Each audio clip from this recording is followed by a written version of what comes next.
പുതിയതായിട്ടൊരു trade ചെയ്യുന്ന student ഇതാക്കുമ്പോൾ അറിഞ്ഞിരിക്കേണ്ട കാര്യങ്ങൾ എന്തൊക്കെയാണ്? ഏതൊരു കാര്യത്തിലും നമുക്ക് സക്സസ് ആവണമെങ്കിൽ അതിൽ സ്കിൽസ് ജനറേറ്റ് ആക്കി എടുക്കണം.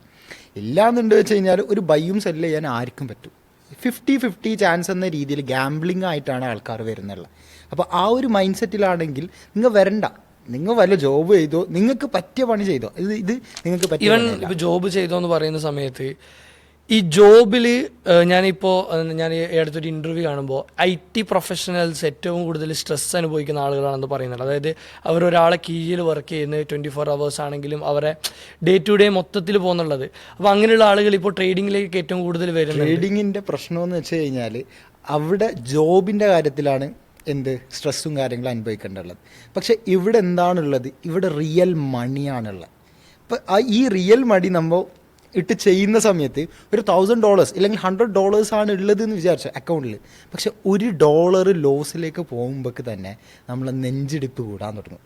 അപ്പോൾ അത്രമാത്രം അവിടെ ജോബിൽ നമ്മൾ ചെയ്യുന്നതിൻ്റെ സ്ട്രെസ്സിൻ്റെ 100 ഇരട്ടി സ്ട്രെസ്സ് നമുക്ക് ഇവിടെ വരും. അത് മനസ്സിലാക്കുന്നത് അവർ പിന്നീടാണ് അത് ലോസാക്കി തരും. പിന്നീട് വരുന്ന സമയത്ത് അവരെന്ത് പറയും? ഈ ട്രേഡിങ്ങിൽ എനിക്കൊന്നും പറ്റൂല എന്നുള്ളത്. പിന്നെ അവിടെ പ്രശ്നം വരുന്നത് ട്രേഡിംഗ് ആണ്. ഈ ട്രേഡിംഗ് എന്നുള്ള മേഖലനെയാണ് പിന്നീട് അവർ കുറ്റം പറയാൻ തുടങ്ങുന്നത്.